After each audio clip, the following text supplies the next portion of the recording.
Greetings. My name is Chris Clayton. I am going to reflect on an observation that I did, a coaching session that I did with a teacher. I'm going to refer to the teacher as Teacher A. The setting is a meeting held with a math teacher from Southern High School, whom, like I said, I'll refer to as Teacher A and also as the coached one. The agenda for the meeting is to discuss classroom management, a follow-up topic from a meeting previously where I talked with the coach one and we decided that we would talk about classroom management in the next meeting. However, as you'll see, we sort of veered off and went with classroom management. Teacher A has 4 years of teaching experience. My goal for the meeting was that by the end of the meeting, Teacher A will have gained a greater understanding of classroom management, but as I just said, we veered away from that topic. I used questions, storytelling, examples, delayed response, and reflection to move the coach one to a particular response or understanding. One issue with the guided question is that sometimes I interjected my own belief into the conversation. I tried to limit that. For this session, I used the Tegro model, and I think it went pretty well. So again, you're about to see the entire coached session or coaching session between myself and Teacher A. My feelings about the session. I feel that the session went well, although I did not achieve my objective of discussing discipline with the coached one. We still had a good conversation about classroom activities. I believe the coach one did get out of the meeting what he wanted to get from it, even though we strayed away from what I wanted. And based on my understanding and from some of the things I read, that is what you want for the coach one to sort of direct the learning. So since it is recommended that some of the meetings, if not all of them, be led by the coach one, it's not a bad thing that the coach one influence the meeting's direction. My successes, the coach one wanted to talk about activities. This was unexpected, but we had a decent conversation about activities. So, the one thing I had not given any thought to it, prior to the meeting, like I had given thought to talking about classroom management. I had to speak a little bit off the fly. I had planned to talk about classroom management, but we talked about activities. And I think that real-time discussion, that having to respond to what the coach one was saying in real time, turned out pretty well. I had to base my responses on my training, my understanding, my experiences, my values, and that hopefully, to me, turned out to be enough. So I feel that the conversation moved along okay. The challenges I faced, being in the fact that the coach one took the lead on the discussion, having to think on my feet because, again, I'm responding in real time to something I'm receiving in real time, meaning the coach one's responses and how I'm responding to what he's saying. Since the focus of the meeting changed, it was sort of new territory for me as far as what to expect from the meeting. The entire session, as I said before, was based on real-time input, and I had to respond in real time. I believe the challenges were met, however, discussing the purpose of an assessment, the purpose of a classroom activity, how to assess a classroom activity. I think that went okay. The topic itself was not a difficult one.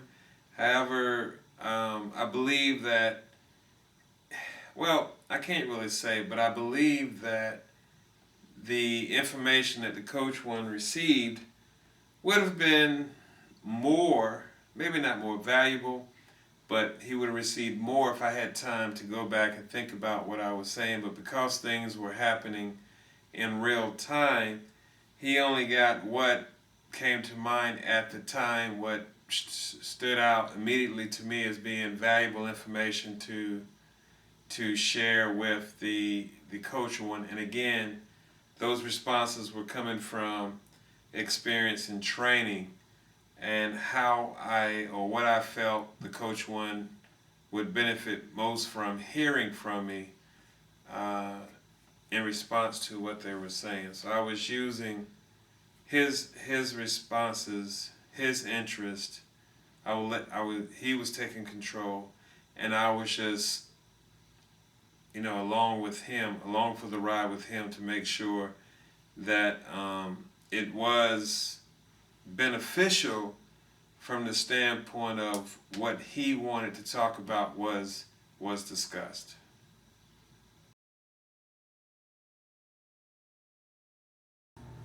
There are a few things I would like to mention when evaluating my performance and how the overall coaching session went. As I said before, allowing the coach one to determine the direction of the conversation, I feel was good. That is something that the modules recommended, the content within the modules recommended. So I was comfortable with that. Another thing, the coach one did a good job talking openly with me. I'm thinking that that's evidence of a trusting relationship. Another piece that the literature, the modules, the content of the modules said that needed to be in place to have a beneficial coaching session that helps the coached one. A trusting relationship helps to open up the conversation, helps the coached one to open up to have more in-depth, authentic, deeper, applicable conversations about what the coach one needs. Another thing, this is actually a con. I could have demonstrated some of the things I was talking about, or had an interactive session with the coach one, where when we talked about an activity, I could have actually allowed him to go through an activity and look at some of the components that I was talking about, so that he could experience them, so that learning could transfer to the classroom and what he was doing. Another good thing though was that at the end of the meeting, we set up a date so the coach one would know when he needs to have this stuff practiced by or attempted by. And in addition to that, the coach one committed to a few actions. Not many, I think I gave him one or two, but there was a commitment on the part of the coach one to act. Another thing I got from it was that you don't have to talk about an entire observation. You don't have to feel rushed to go from A to Z. One portion of it, evaluating one portion of it, which is what we did, I think was good. Instead of having a lot of small things, we just had an in-depth conversation about one particular item, which in this case was classroom activities. So in conclusion, I believe that the thing went okay, the coaching session went okay. It does take time to meet the needs of the coach one, and not everything will get done in one setting. So I did not get to classroom management. I'll put it off to the next session. That's okay. Growth is a shared process. Both the coach one and myself, we were contributing, even though the coach one was leading the conversation. We were both contributing. I was listening to him. He was listening to me. We were responding to what the other was saying in an authentic manner.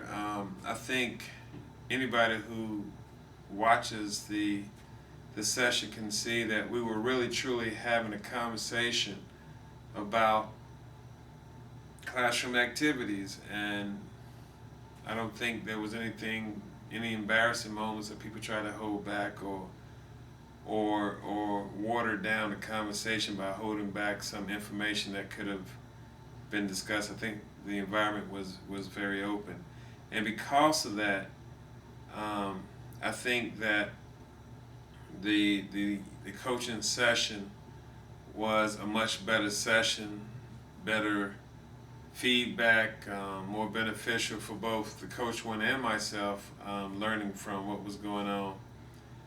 And I think that we both got something from it.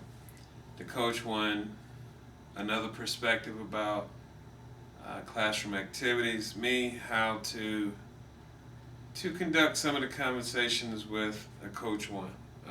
Like I said, for example, not trying to talk about everything that happened in a particular observation. So, in closing, some action steps, I'll just list them. One, I need to continue to practice the T-GROW model. I think that's a good model. It helps to move things along. Practice allowing the coach to lead the conversation, giving up the responsibility of trying to direct the coach one's thinking as opposed to just questioning, telling stories, giving examples, and letting the coach one come to a particular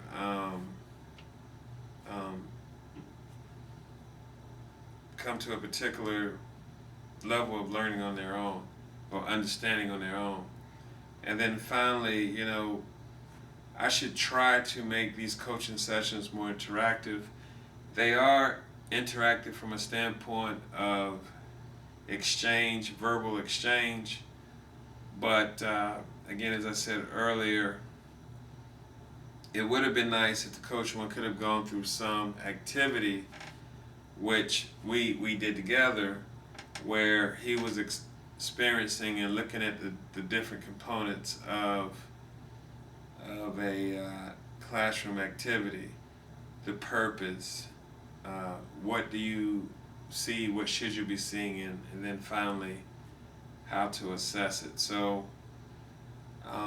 just as I left the coach one with a commitment before the next conversation, I will do the same here. My action again will be to practice the T-GROW model more, to practice allowing the coach one to lead the conversations, and to try to make the conversations more interactive for the coached one. Thank you.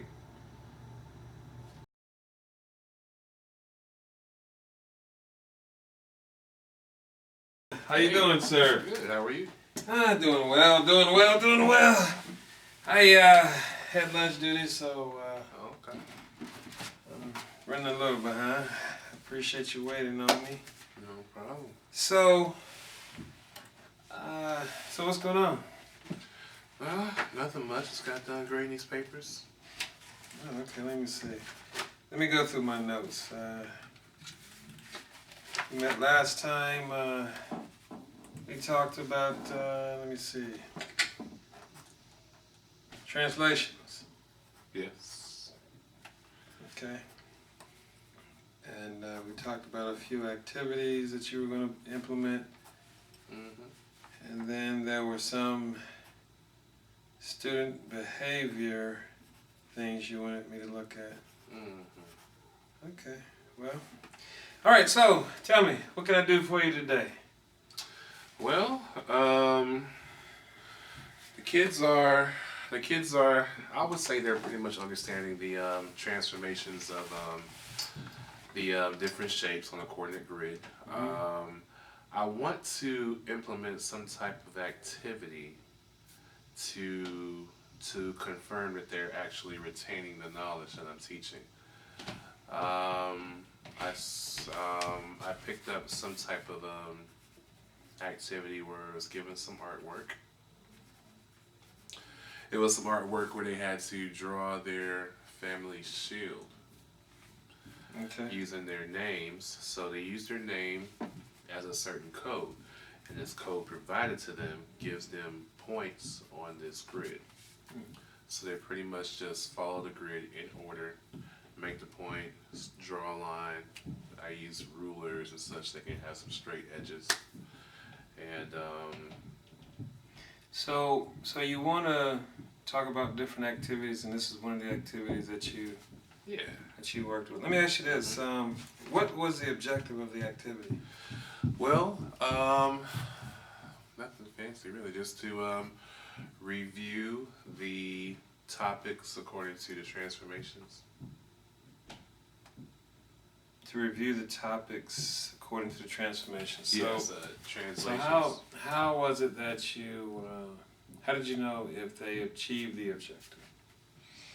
Well, the activity itself, just by looking at it. So when the activity, it uses all four quadrants. So the first part of it is just in the first quadrant where X and Y's are positives. So as you go along the project, you should see a pattern you should see the same pattern like a mirror image to each quadrant. Based on their history, their family lineage. Yeah, so it's just a pattern type of thing. So you do one image according to their last name. So with that image given to you, you have to reflect it across the y-axis, and the next one across the origin. Okay. And then, Okay, so the actual, you know that they understand the activity when they translated the name correctly right. about the x-axis. So everybody's got their own different patterns because everybody's last name is different for the most part. Okay, one more thing I want to ask you, and then we'll look at your wanting to implement more activities, and we'll talk about that. When they have the activity, do the kids know what's expected? Is there a rubric? Are the instructions clear about what gives them the highest marking or the best, the most positive feedback, and what gives them the lowest marking or possibly you not yet feedback, you haven't gotten there not yet? Okay? Do they know that? I want to say they should, but I'm not sure how to make them understand my rubric. I mean, I've had them, take it home to make sure, their parents see it, sign it, but them actually just knowing it, and the answer is probably no. Okay, so when I say rubric, not necessarily for the entire class, but just for that assignment. Is that assignment? Okay, Yes. okay. So I did explain it to them. I told them that I'm grading off of neatness,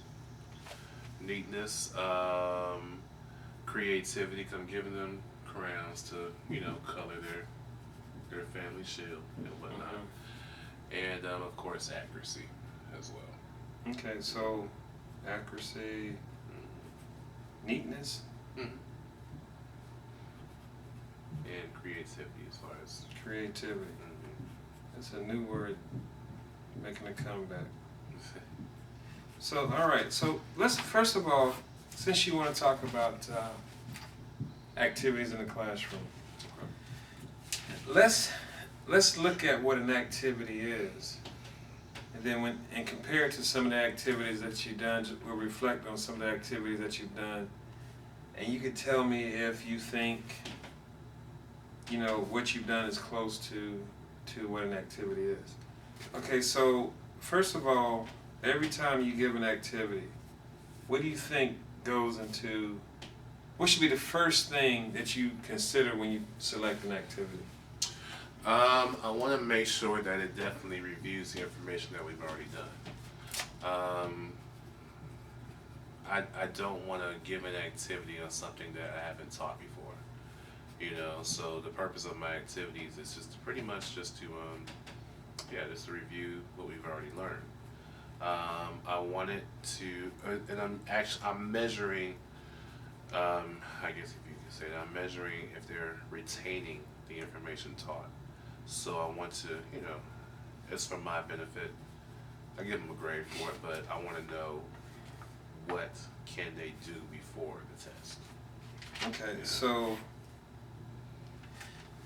so you're saying, I'm hearing you saying it's for your benefit. Mm-hmm. So you know what they know before a test. Mm-hmm. Did I miss anything about, when you said a review, Mm-hmm. did I miss anything that would say, okay, aside from for your benefit, the activity itself is for the benefit of the children as well? Did I miss that? I may have missed it because I probably didn't say it, but yeah, it's for their benefit as well, so they know they would know the information. Okay. So all right. So the first thing based on that, the first thing that an activity should be built around is a purpose. There needs to be a reason for the activity. So as you're teaching, you taught a lesson, you're ready for an activity, then you have to ask yourself the purpose, what's important to you. So when you select an activity, aside from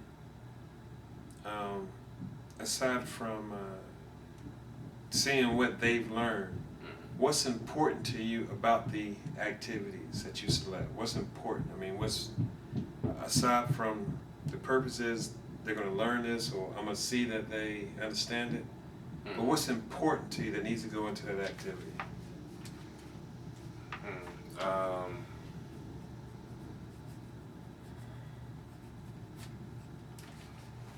Not to sound redundant. I mean, just making sure they understood understood the information. Okay. All right. So when we talk about importance, it sort of references back to purpose, but it's really looking at the ingredients of the activity, right? What's important that your kids learn or go through or experience? The purpose is, one purpose, like you said, is okay, I want to know what they know. Okay. But then you look at, what do I want to know what they know? Do I want to know, what do I want to see them doing? Right? The recipe, the ingredients, the actual actions of the activity. Okay. Am I going, is this an activity that's based on visual? Is it an activity that's based on communication and collaboration? What are the activities that I expect to see the kids going through? What if I walk in, what will I see them doing, or what will I expect that they're doing? So you had the purpose, which was, the purpose of this activity is for me to know what they know, right? Mm-hmm. And now you move from that to, what should these kids be doing, right? What are they doing? So when I ask you what's important to you with regards to the activity, if the activity is successful, what to you is important that takes place? Okay. Okay. So what's important that takes place to you? Okay. Well, I would like to, cause I know in Math 3 they're gonna be doing some more transformations in other, with equations and whatnot in different, whether it be exponentials or quadratics. So I would like for them to actually take that and relate it to something that's more rigorous. Okay, something more rigorous. So, and I've done it last couple of years, and it seem, seems to work out fine. Yeah. So I mean, well, what I've done is I've actually, after this assignment, I would I've taken some type of function notation into it and see if they can transform it that way. Just trying to give them type of 11th grade math type of work. Yeah. Okay. All right. All right.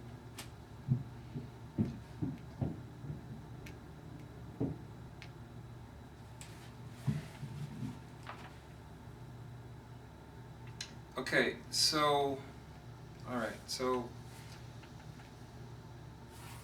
just going back to the what do you expect from the C?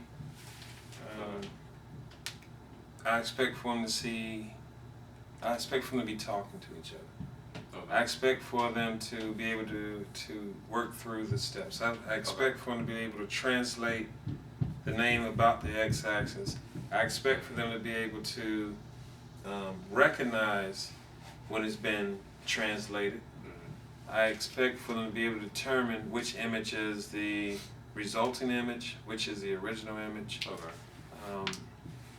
I expect to hear them talking about those things. So what's important? So then the final thing about an activity.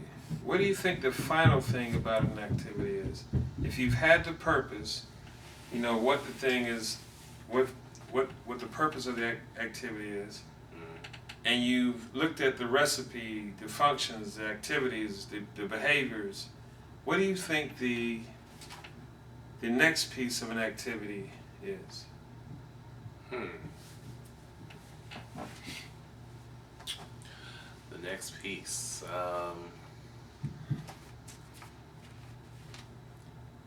And I've never actually thought about it that way.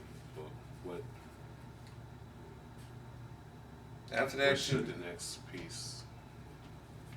Well, I've seen your class, so this next piece is definitely there. Okay. It's just maybe we haven't verbalized it before. Okay, right. It's the feedback, the evaluation piece. Okay. So the feedback, the evaluation piece. So the last step of the activity. How do you know that what you wanted has been done? Right? Okay. And how, I mean, when we talked in the last meeting about communicating to the kids, you know, how they're doing. I shared with you that was something I needed to do a little better too with these monitoring charts. Okay. So how did you know what you wanted took place? How did the kids know what you wanted took place? So how do you evaluate an activity? And this part is a very important piece of the activity, a very important piece of teaching, because if students don't know that their work was good or bad, they don't know where to start from to move on. They don't know what they know to say, I can spend less time on this and move on. If you don't know what they don't know, then you may not be teaching them something that is beneficial to them. They may already know what you're teaching them. Right. So you can use that time to teach them something else. Okay. So the reflection piece, the feedback piece, the evaluative piece, is just as important as the instruction itself. So if you have one without the other, your activity is incomplete. Right. Okay. right? It's incomplete.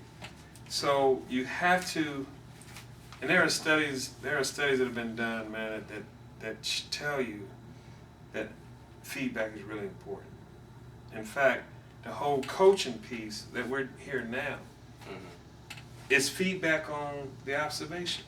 If you did if you gave your lesson, and I walked out the door and never talked to you about it, what's the point of doing it? Right.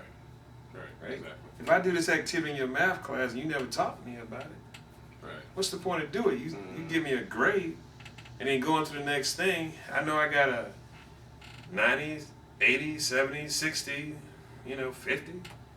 90 and 80, okay, but if I got a 60 and you don't talk to me about it, Right. how's that going to help me the next time? Okay. Right. So without the feedback, and it may be I need more than just, class feedback. Okay. So anyway, talking about it. No, I didn't mean to cut you off. Go ahead. Oh, no, you're fine. So during the assignment, I always have students look at their work, and they haven't completed it yet. They're looking at it, and they're like, okay, I don't get what's going on. It's incomplete. And I tell them, okay, I understand that. Just complete the job. Just complete it, and you'll see at the end how it'll look a lot better. And so the patterns, they look a mess at first, and when they actually complete all the quadrants, they actually see how the pattern looks really nice and complete. It's supposed to be mirror images pointing towards each other, and when it's done correctly, when it's done, they're like, oh, okay. It's like a light bulb goes off, and they understand what's going on. So if it's done correctly, they'll actually see a repeating image, the whole pattern of the reflections. So, from when they complete it, I know, and they also know that they understand the whole translations and reflections of how these patterns are supposed to go just by looking at the mirror images of. It's almost looking like you're holding up the image to a mirror, and it's just going. Whether it's the Y or X or Y axis, it's a neat little assignment. Okay. Get to enjoy it.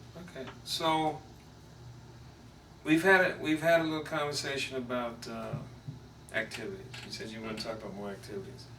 So the thing you really want to think about activities is, again, what's the purpose of it, right? And then we looked at the pieces of it.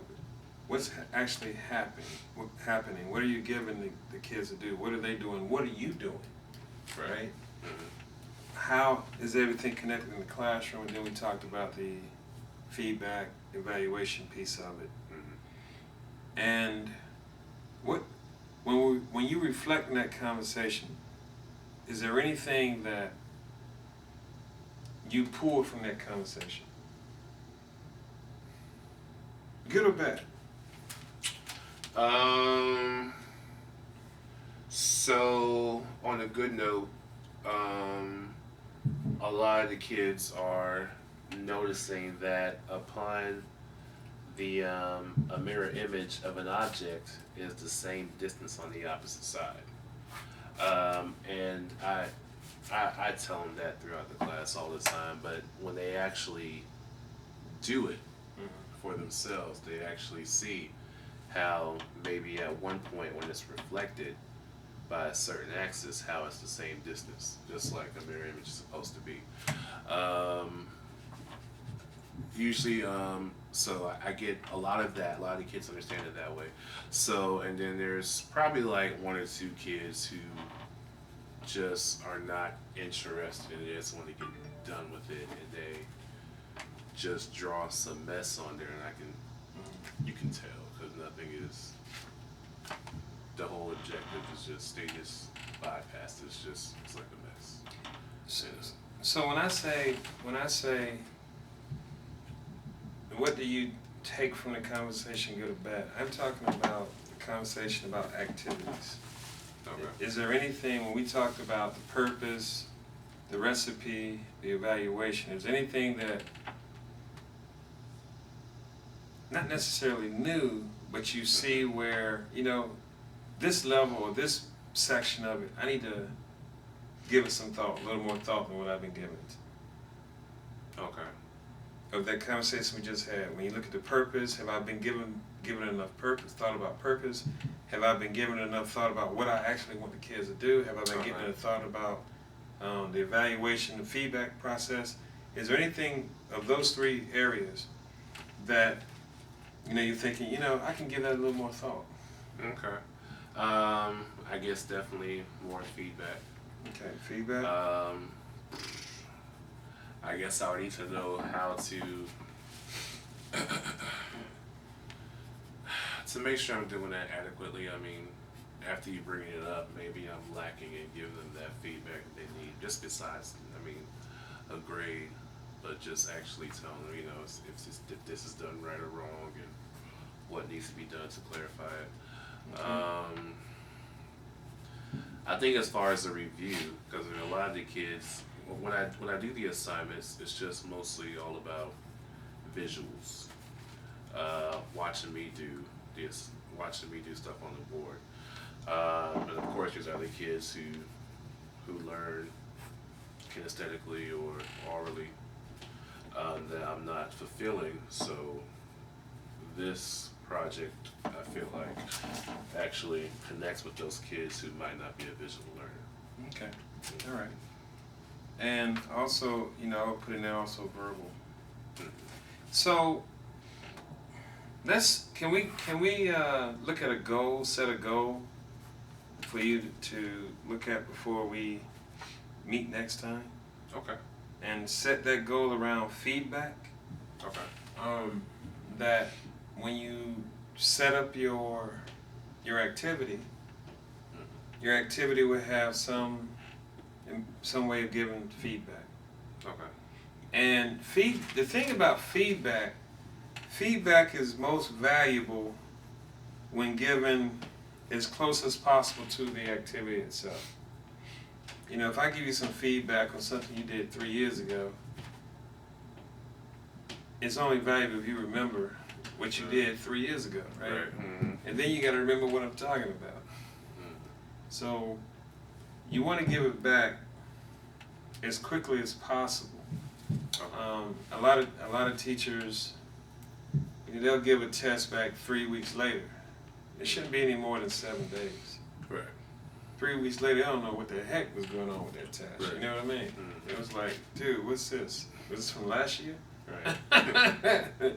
So you want to give it back to them in a timely fashion. You want to give it back to them in a timely fashion. So we're going to give me a goal that you could set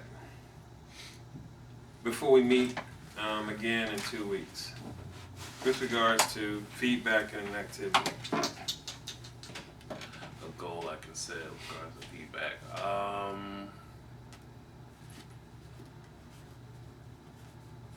And you say you'll be back in 2 weeks? 2 weeks. I can try to set something up in a couple of days.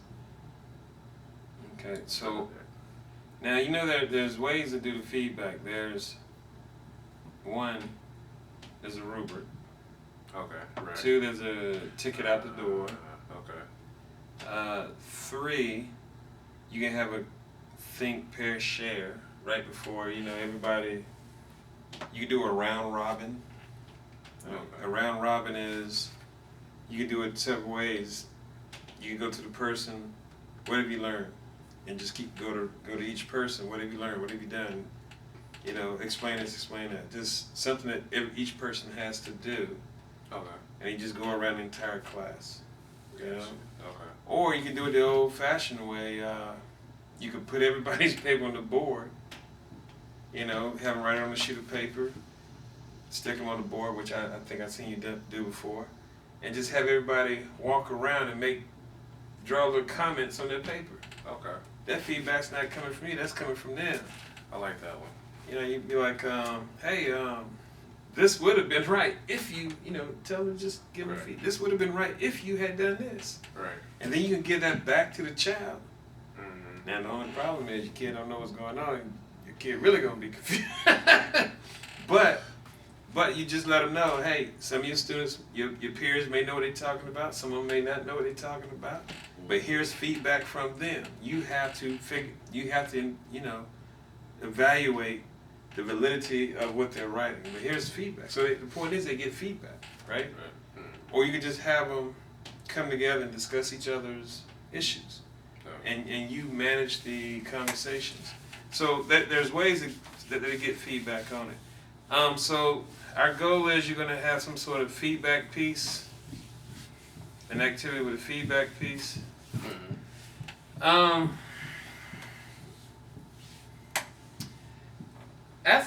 I think that this is just my personal opinion. You tell me, first of all, where you think you are with being able to put this in place.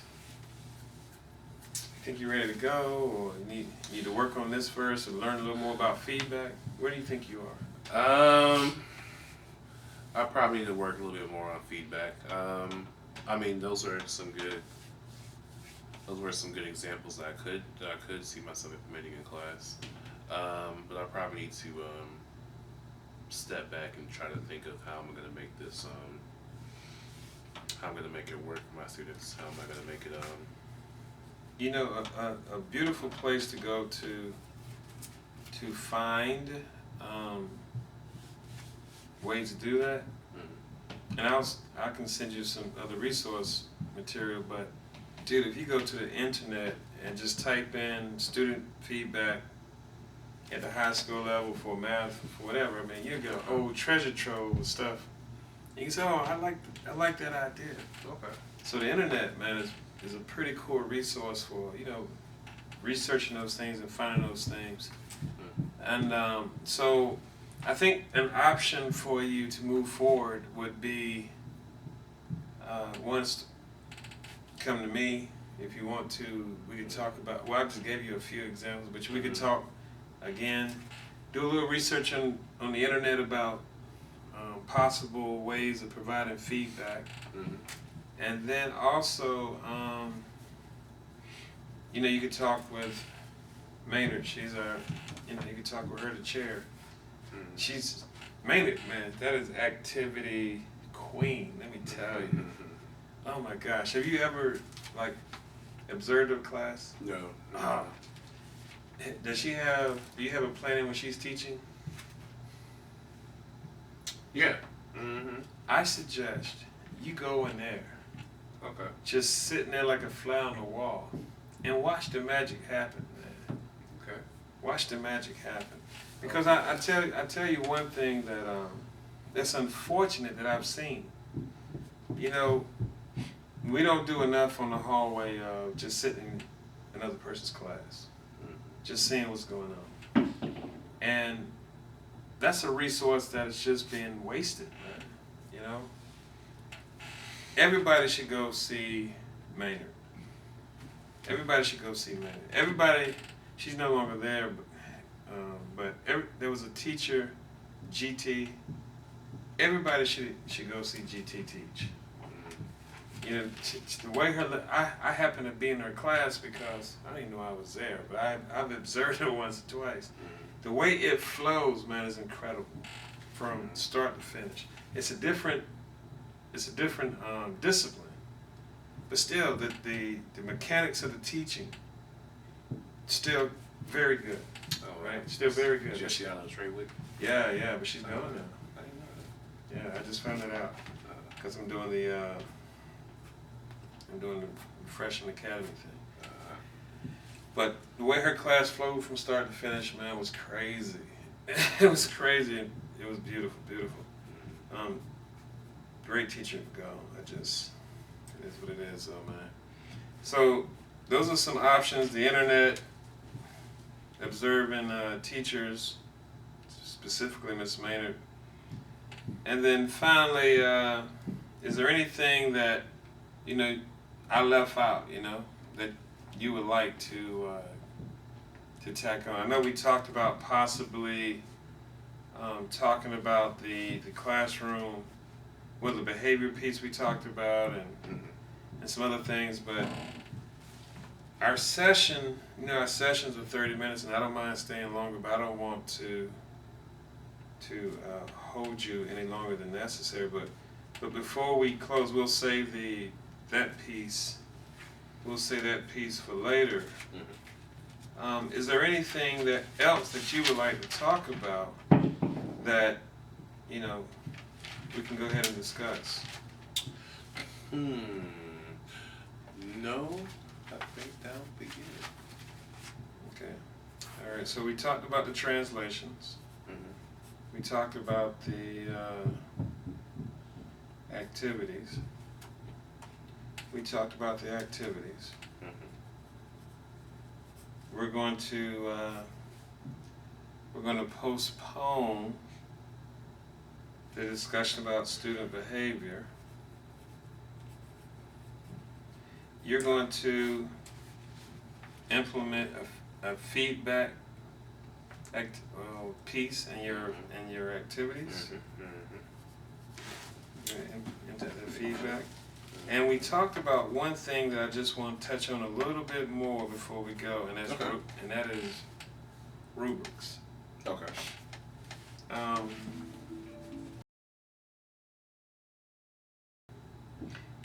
Each activity should have a rubric